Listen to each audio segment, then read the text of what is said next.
Good evening. स्वागत है आप सभी का आपके अपने यूट्यूब परिवार रियल मैरिज सेंटर पे। आज हम लोग इस नए वाले बुक जो कि 2025-26 सेशन में बिहार बोर्ड में क्लास 6 से लेकर के 12 तक जो पुस्तक चेंज किया गया है उसी में ये कक्षा 8 का पुस्तक है, जिसमें आज हम लोग एक्सरसाइज 1.1 के पार्ट 2 को देखेंगे। पार्ट 1 हम लोगों ने देख चुका है, आज हम देखेंगे पार्ट 2 को। ठीक है, तो आइए आज की कक्षा प्रारंभ करते हैं। प्यारे विद्यार्थियों, ये है आपका अपना YouTube channel real merit centre, जहां पे क्लास 6 से लेकर के 12 तक के सभी विषयों का संपूर्ण अध्ययन आपको कराया जाता है। चलिए आज की कक्षा प्रारंभ करते हैं, शुरू करते हैं। हमने पीछे ये सब पढ़ चुका था, एक बार आपको रिवीजन करा देते हैं सभी का।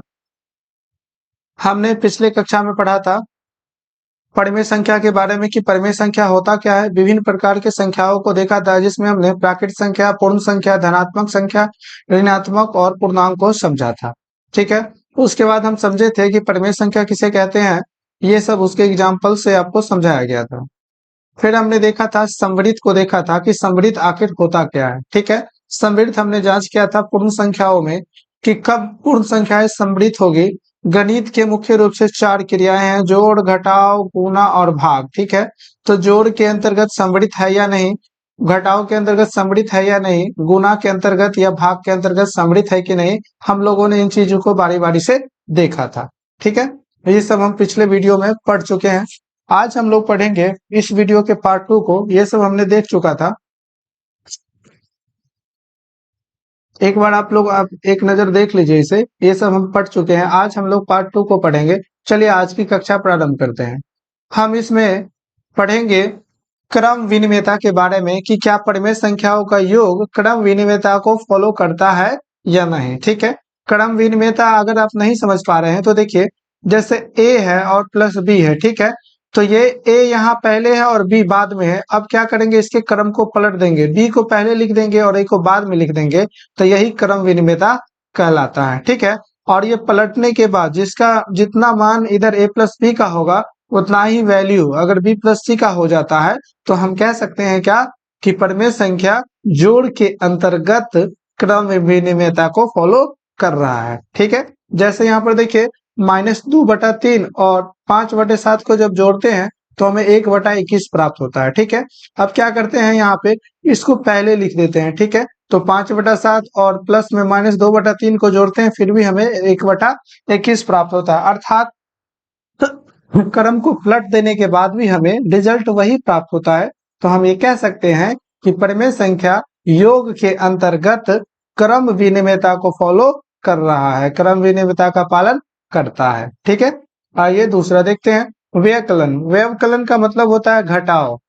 ठीक है, हम आज समझेंगे कि क्या परिमेय संख्या का घटाव भी व्यवकलन का को फॉलो करता है या नहीं। ठीक है, आप यहाँ पे देख पा रहे हैं 2/3 -5/4 है। ठीक है, 2/3 में से जब आप 5/4 को घटा लीजिएगा, देखिए दोनों का एलसीएम कितना हो जाएगा 12 और ये हो जाएगा कितना, 4 को 2 से गुना करेंगे 8 और 3 को 5 से गुना करेंगे, जब 3 को 5 से गुना करेंगे तो ये 15 हो जाएगा। ठीक है, जब इसको माइनस कर देंगे तो ये हो जाएगा कितना, -7/12। ठीक है, अब क्या करते हैं, इसके क्रम को पलट देते हैं। ठीक है, ये हो जाता है 5/4 और इसमें से घटा लेते हैं 2/3। ठीक है, जब दोनों का एलसीएम ले लेंगे तो ये 12 हो जाएगा, ये हमारा हो जाएगा 15 और 15 में से 8 को घटा लेंगे, ये 7/12 होगा। देखिए ये माइनस में है और ये प्लस में है, दोनों का भी बराबर होगा क्या, नहीं। तो हम ये कह सकते हैं कि परिमेय संख्या का व्यवकलन यानी कि घटाव क्रम विनिमेयता नियम को फॉलो नहीं कर रहा है। ठीक है,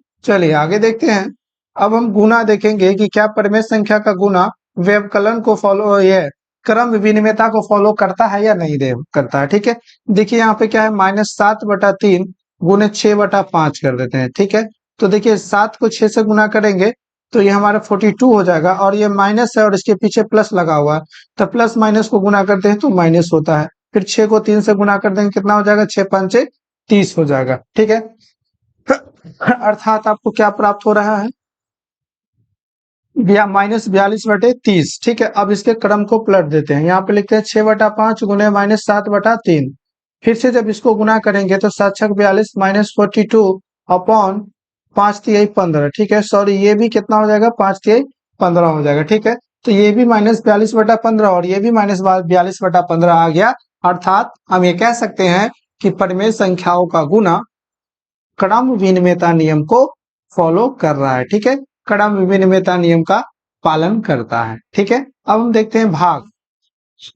प्यारे विद्यार्थियों, जब हम -5/4 को भाग कर देते हैं कितना से, 3/7 से। ठीक है, देखिए -5/4, और जब ये भाग का चिन्ह बदलेगा तो ये संख्या क्या हो जाएगा, पलट जाएगा। अर्थात 7 ऊपर चला जाएगा और 3 नीचे चला जाएगा। जब इसको मल्टीप्लाई कर देंगे तो -7/35 बटे में 12 हो जाएगा। ठीक है, अब इसके क्रम को पलट देते हैं, 3/7 पहले लिख देते हैं, फिर भागा -5/4 यहाँ पे लिख देते हैं। ठीक है, फिर देखिए ये 3/4, जब ये भाग के चिन्ह को बदलेंगे तो ये गुना हो जाएगा और ये वाला 4 ऊपर चला जाएगा और ये 5 नीचे चला आएगा, तो 4/-5 हो जाएगा। 4 को 3 से मल्टीप्लाई करेंगे 12, 7 को 5 से गुना कर देंगे -35 हो जाएगा। क्या -3/12 बराबर है -12/35 के? नहीं है। तो हम ये कहेंगे कि परिमेय संख्या का भाग क्रम विनिमय को फॉलो नहीं कर रहा है। ठीक है, चलिए नेक्स्ट समझते हैं हम। यहाँ पे आपकी किताब में ये प्रयास करने के लिए कुछ दिया गया है, आइए इसे बनाने का प्रयास करते हैं और समझते हैं।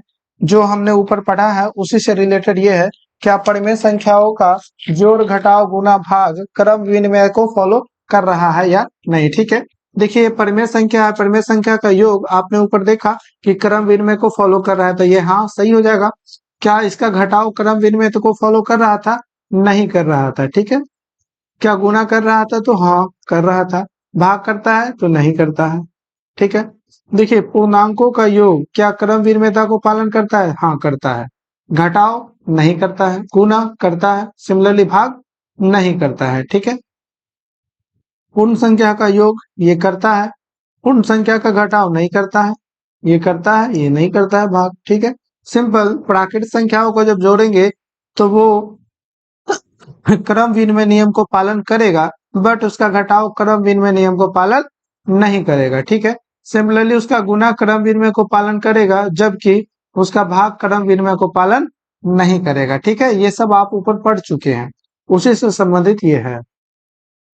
अब हम समझेंगे साहचर्यता का नियम। ठीक है, साहचर्य होता क्या है, जिसे हम साहचर्यता भी कहते हैं। आइए इसको समझते हैं पहले कि साहचर्यता होता क्या है। प्यारे विद्यार्थियों, यदि ए बी सी कोई 3 संख्या है और हम इसको जोड़ते हैं, ठीक है, पहले हम क्या करते हैं, इस दोनों को एक साथ जोड़ेंगे, फिर तीसरा को जोड़ते हैं, और फिर हम क्या करते हैं आगे यहाँ पे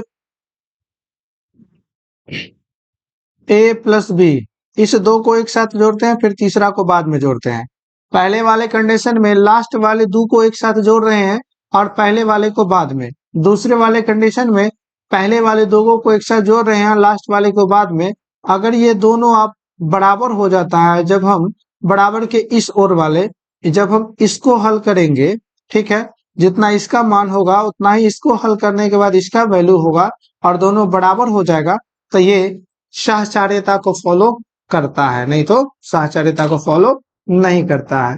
आप इसे समझ चुके होंगे। देखिए जोड़ के अंदर हम समझेंगे क्या, जोड़ पूर्ण संख्या का जोड़ साहचर्यता को फॉलो कर रहा है या नहीं। चलिए समझते हैं। यहाँ पे देखिए 3 जोड़ 2 जोड़ 1 करते हैं। ठीक है, 3 भी पूर्ण संख्या है, 2 भी और 1 भी पूर्ण संख्या है, इसको जोड़ते हैं। फिर हम 3 जोड़ 2 जोड़ 1 करते हैं, फिर इसको ऐसे करते हैं। देखिए पहले कंडीशन में इस दोनों को एक बार जोड़ेंगे तो 3, अब प्लस में इधर 3, फिर इधर इसको जोड़ देते हैं तो 5 प्लस में 1। देखिए 3 3 6 और 5 1 6, क्या ये दोनों बराबर है? हाँ है। तो पूर्ण संख्याओं का योग क्रम विनिमयता को, सॉरी साहचर्यता को फॉलो कर रहा है। ठीक है, सिमिलरली जब हम इसका घटाव करेंगे तो क्या घटाव भी साहचर्यता को फॉलो करेगा? आइए समझते हैं। देखिए 3 -2 -1 बराबर 3 -2 -1। देखिए 3 -2 में से 1 चला गया तो ये कितना हो जाएगा जी? एक, फिर यहाँ 3 में से 1 चला गया, 1 माइनस 1। देखिए 3 में से जब 2 घटा लेंगे, सॉरी 3 में से 1 घटाएंगे तो 2 होगा, और 1 में से 1 घटा लेंगे तो ये क्या हो जाएगा, शून्य प्राप्त होगा। क्या ये दोनों बराबर है? नहीं है, तो हम ये कहेंगे कि पूर्ण संख्या का घटाव साहचर्यता को फॉलो नहीं कर रहा है। ओके, चलिए अब हम समझेंगे पूर्ण संख्याओं का गुना, क्या गुना साहचर्यता को फॉलो कर रहा है या नहीं। देखिए यहाँ पे 7 गुने 2 गुने 5, यहाँ भी है 7 गुने 2 गुने 5। पहले वाले में बराबर के इस ओर इन दोनों को एक साथ गुना किया गया है, ठीक है। तो एक साथ जब गुना करेंगे तो 7 गुने क्या हो जाएगा, इधर 10, 5 गुना 10। फिर जब इधर इसको गुना करेंगे तो 7 गुना 14, 14 गुने 5। देखिए 7 दाही 70, 14 पचे 70। क्या ये दोनों बराबर है? तो आप कहेंगे हाँ बिल्कुल बराबर है। तो पूर्ण संख्या का गुना साहचर्यता को फॉलो कर रहा है, ठीक है। अब हम भाग देख लेते हैं सिमिलरली, क्या भाग भी साहचर्यता को फॉलो करता है या नहीं, ठीक है। देखिए एक एग्जांपल से समझते हैं।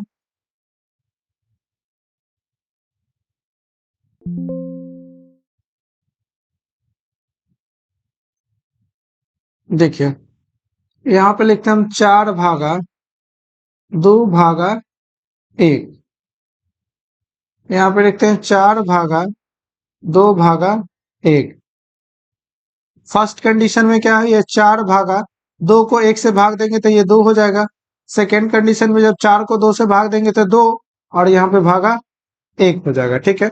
जब 4 को 2 से भाग देते हैं तो 2, फिर 2 में 1 से भाग देते हैं तो ये कितना हो जाता है, 2 हो जाता है।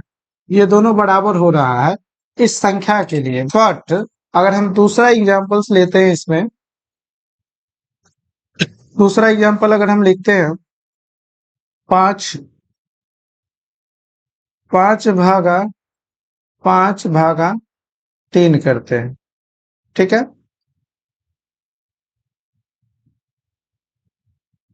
5 भागा 5 भागा 3 बराबर 5 भागा 5 भागा 3 करते हैं, ठीक है। देखिए 5 भागा, जब 5 को 3 से करेंगे तो ये 5/3 हो जाएगा, बराबर ये 5 को 5 से भाग करेंगे 5/5 भागा 3, ठीक है। ये हमारे पास 5, ये भाग का चिन्ह जब पलटेगा तो ये 3/5 हो जाएगा, बराबर 5 को 5 से गुना करेंगे 1/3 हो जाएगा, ठीक है। ये 5 से 5 कट गया, हमारे पास बराबर के इस ओर ये कितना आ गया जी, ये 3 बराबर ये 1/3 हो जाएगा। क्या ये दोनों बराबर है?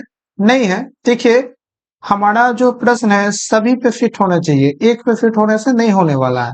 तो हम ये कहेंगे कि पूर्ण संख्या का भाग साहचर्यता को फॉलो नहीं कर रहा है, ठीक है। चलिए आगे देखते हैं।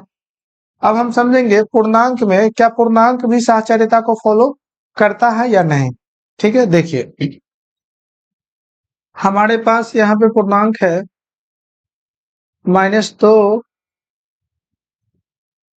+ 3 + -4, ये एक पूर्णांक है। जब हम इसको सम कर देंगे, यहाँ पे ये देखिए ये एक पूर्णांक है, जब हम इसको हल करते हैं तो हल करने के बाद हमारे पास,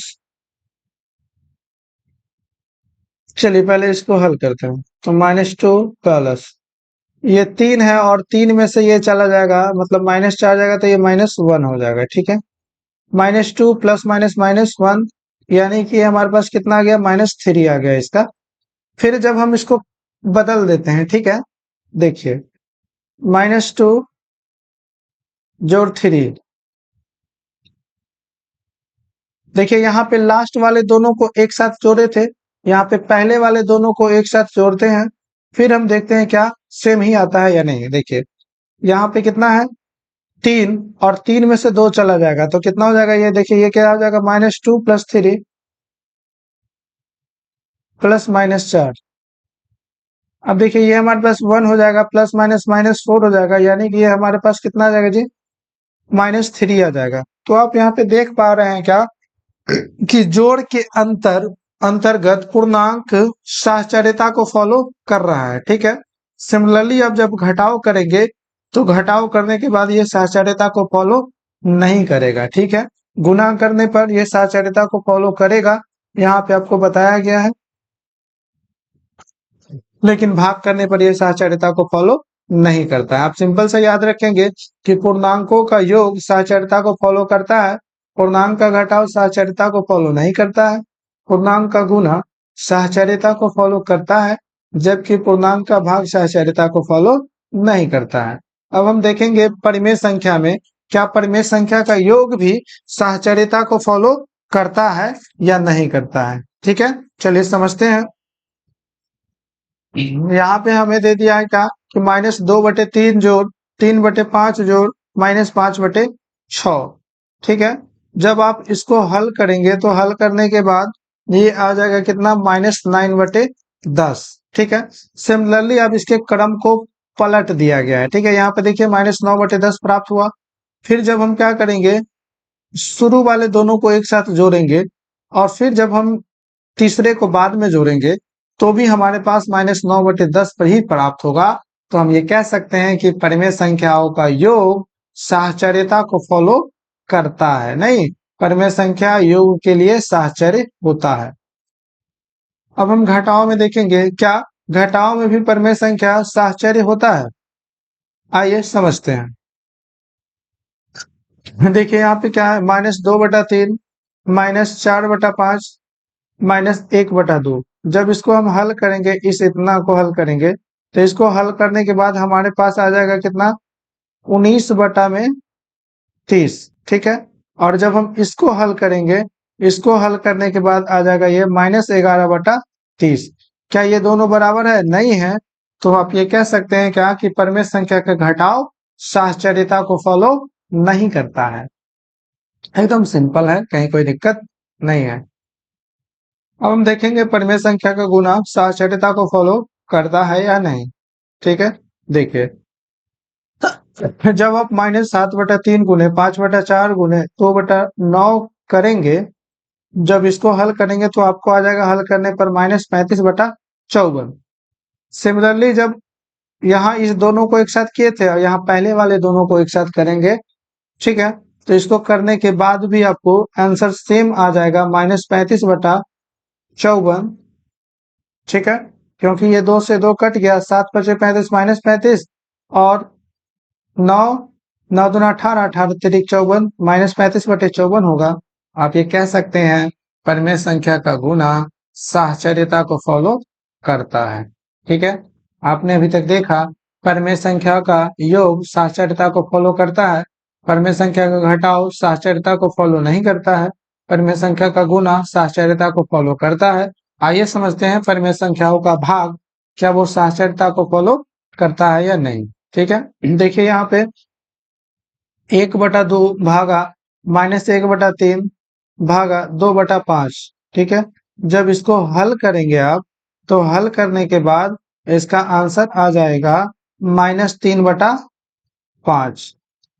ठीक है, देखिए इस वाले लास्ट वाले दोनों को हल किया गया है और फिर ये फर्स्ट वाले को जोड़ा गया है।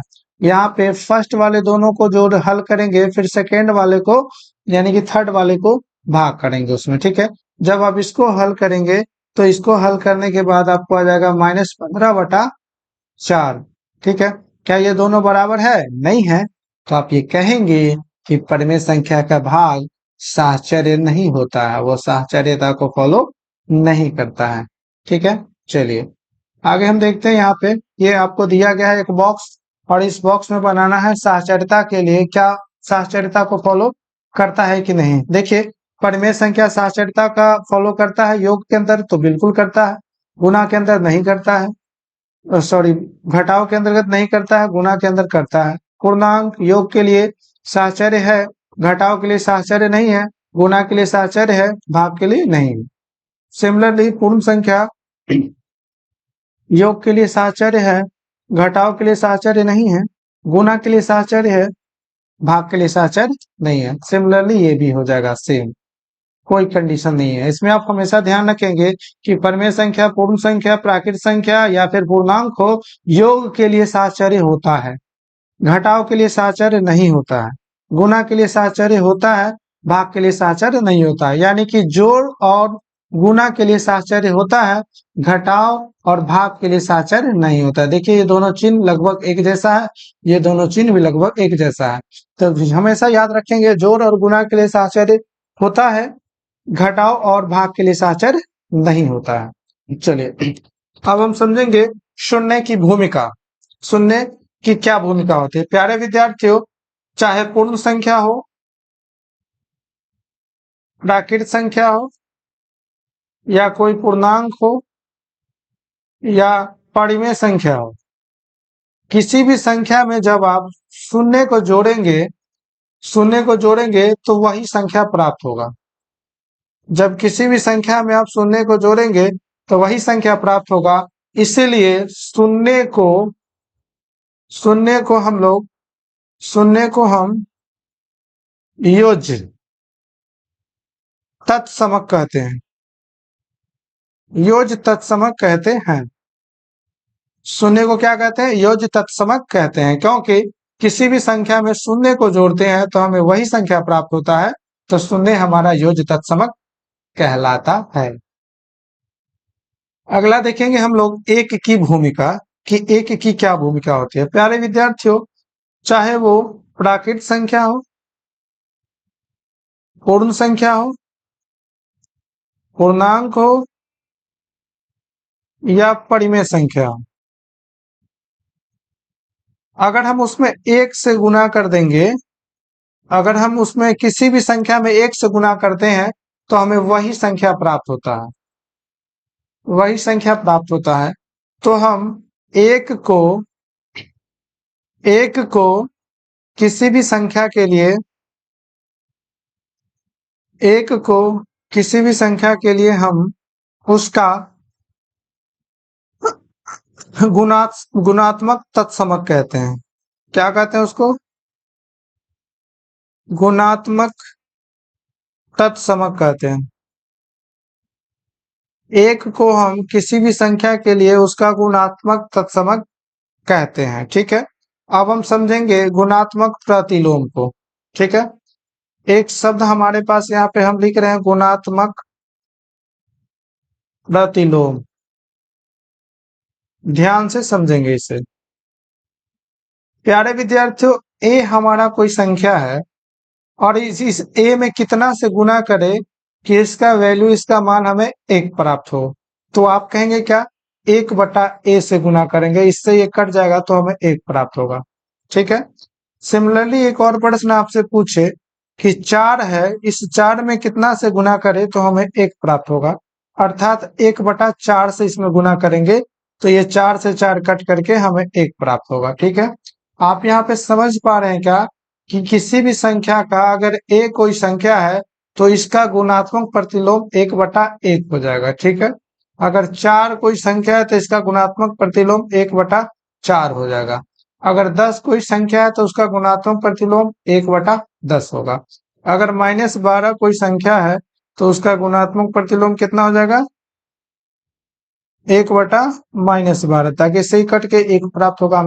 हमें सिंपल सा ये समझना है कि संख्या में हम किस संख्या में, जो संख्या देगा हम उस संख्या में किससे गुना करेंगे तो उसका मान 1 के बराबर होगा, तो ये हमारे पास आ जाएगा। ठीक है, अर्थात ए कोई संख्या है उसके लिए गुणात्मक प्रतिलोम क्या हो जाएगा? 1/a हो जाएगा। ठीक है, उम्मीद करते हैं आप इसे अच्छी तरीके से समझ चुके होंगे। अब हम चलते हैं, हमने क्या क्या सीखा अभी। परिमेय संख्या योग यानी जोड़, व्यकलन यानी घटाव, गुणा की संक्रिया के अंतर्गत सम्मिलित है, ये हमने देखा। परिमेय संख्याओं के लिए योग और गुणा की संक्रियाएं क्रम विनिमय और साहचर्य को फॉलो करता है। देखिए जोड़ और गुणा साहचर्यता को फॉलो करता है, अभी आपने देखा था ऊपर में। परिमेय संख्याओं के लिए परिमेय संख्या शून्य योजक तत्समक कहलाता है, मतलब परिमेय संख्या के लिए ही नहीं, किसी भी संख्या के लिए शून्य उसका योजक तत्समक कहलाता है। ठीक है, और किसी भी संख्या के लिए एक उसका गुणात्मक तत्समक कहलाता है। ठीक है, परिमेय संख्या के वितरणकर्ता, परिमेय संख्या ए बी सी के लिए देखिए ये हमारे पास वितरण, आप लोग आगे जब पढ़ेंगे तो उसमें आप वितरण नियम को पढ़ेंगे। ठीक है, वितरण नियम ये सब आपको पढ़ाया जाएगा। वितरण नियम समझते हैं। यहाँ पर देखिए ए को बी के साथ वितरित कर दिया, फिर ए को सी के साथ वितरित कर दिया, तो यहाँ ए बी हो गया और ए सी हो गया। यही इसमें कह रहा है। कह रहा है क्या कि दो परिमेय संख्याओं के मध्य अपरिमित परिमेय संख्या होती है, मतलब दो परिमेय संख्याओं के बीच अनंत परिमेय संख्या होता है। दो परिमेय संख्याओं के बीच अनंत परिमेय संख्याएं होते हैं। ठीक है, आइए समझते हैं प्रश्नावली 1.1 को समझने का प्रयास करते हैं। उम्मीद करते हैं आपको ऊपर जितने भी कॉन्सेप्ट समझाए गए होंगे सभी कॉन्सेप्ट को आपने अच्छे से समझा होगा। ठीक है, आज हम एक्सरसाइज 1.1 को देखेंगे, बनाएंगे, इसको हल करेंगे एकदम आसान तरीका से। एक्सरसाइज देखिए, पुराने वाले किताब में क्वेश्चनों की संख्या अत्यधिक थी, बट ये नए वाले किताब में मात्र 2 क्वेश्चन ही दिए गए हैं और दोनों क्वेश्चन एकदम इजी है, 2 मिनट के अंतर्गत आप इसे बना लेंगे। पहला प्रश्न देखिए क्या कह रहा है इसमें कि निम्नलिखित में प्रत्येक गुणन के अंतर्गत उपयोग किए गए गुणधर्म को लिखिए, मतलब ये किस गुणधर्म को फॉलो कर रहा है। देखिए यहाँ पे 1 से गुना किया गया है, नहीं, और यहाँ भी 1 से गुना किया गया है दोनों में, तो उसके वैल्यू में कोई परिवर्तन हो रहा है क्या? नहीं, -4/5 ही प्राप्त हो रहा है। अर्थात एक यहाँ पे क्या है? गुणात्मक गुणात्मक तत्समक है। इसमें क्या हो रहा है? गुणात्मक तत्समक का प्रयोग हो रहा है। फिर हम जब दूसरा को देखते हैं, देखिए 13/17 गुने -2/7, फिर इसको पहले लिख दिया गया है, ये बाद में था, इसको पहले लिख दिया, फिर यहाँ पे ये हो गया। ठीक है, तो यहाँ पे क्या हो रहा है? क्रम इसका पलट रहा है, नहीं, ये पहले क्रम पर था तो यहाँ दूसरे क्रम पे चला गया, ये दूसरे क्रम पे था तो यहाँ पहले क्रम पे आ गया। तो यहाँ क्या हो रहा है? क्रम विनिमय हो रहा है, क्रम विनिमयता को फॉलो कर रहा है। यहाँ क्रम क्या रहा? क्रम इसका पलट रहा है, बदल रहा है। ठीक है, अभी आप जस्ट आपने देखा कि अगर ए कोई संख्या है उसको 1/1 से गुना करेंगे तो 1/a से गुना करेंगे तो वो 1 कहलाएगा। ठीक है, तो अर्थात ये 1/a उसका क्या कहलाता है? गुणात्मक प्रतिलोम कहलाता है। तो यहाँ पे किस कौन फॉलो हो रहा है? देखिए 19/-29 है, इसको कितना से गुना करेंगे तो ये 1 होगा। सिंपल है, 29/-19 से गुना करेंगे, इससे ही कट गया, 1 प्राप्त हुआ। अर्थात यहाँ पे किसका प्रयोग हो रहा है? गुणात्मक प्रतिलोम का, गुणात्मक प्रतिलोम। उम्मीद करते हैं आपने इन तीनों को समझ चुका होगा। आइए अगले प्रश्न को देखते हैं। इसमें भी कह रहा है कि बताइए कौन से गुणधर्म की सहायता से आप 1/3 गुने 6 गुने 4/3 को 1/3 गुने 6 गुने 4/3 के रूप में अभिकलन करेंगे। ठीक है, देखिए यहाँ गुना का चिन्ह है तो यहाँ लिखेंगे गुना। और देखिए पहला अगर इसको देखते हैं हम, तो इसमें लास्ट वाले दो को एक साथ क्रिया किया जा रहा है, जबकि दूसरे वाले में देखते हैं तो पहले वाले दोनों को एक साथ क्रिया का किया जा रहा है। और चिन्ह किसका है? गुना का। तो हम इसमें लिखेंगे कि गुना का क्या है? साहचर्यता को फॉलो करता है, गुना के का साहचर्यता नियम को अनुकरण करता है या फिर फॉलो करता है, अनुकरण कर रहा है। ठीक है, शायद यही इस चैप्टर में यही 2 प्रश्न था। इन 2 प्रश्नों को आपने अच्छे से समझा, इसके कॉन्सेप्ट को भी समझा। यदि आपको वीडियो अच्छा लगता है तो अपने दोस्तों के साथ शेयर करें। देखिए प्यारे विद्यार्थियों, यहाँ पे हम पहले कॉन्सेप्ट को समझते हैं एकदम बारीकी से, उसके बाद प्रश्न आंसर को समझते हैं। ठीक है, ये है आपका अपना परिवार रियल मैरिज सेंटर। ठीक है, अगर आपको वीडियो अच्छा लगता है तो चैनल को सब्सक्राइब कर लें, बेल आइकन को दबा दें ताकि सभी नोटिफिकेशन आपको मिलता रहे, और अपने दोस्तों के साथ भी इसे शेयर करें। ठीक है, आपको जो पढ़ाया जा रहा है बिल्कुल न्यू बुक से पढ़ाया जा रहा है, जो कि 2025 से लागू हो गया होगा आपके विद्यालय में। उम्मीद करते हैं आपको अच्छा लग रहा होगा। प्यारे विद्यार्थियों, हम सभी विषयों का समाधान, सभी विषयों के कॉन्सेप्ट सहित आपके लिए लेकर आते रहेंगे। चलिए इतना है, आज के लिए इतना ही। धन्यवाद, फिर मिलते हैं अगली क्लास में, तब तक के लिए नमस्कार।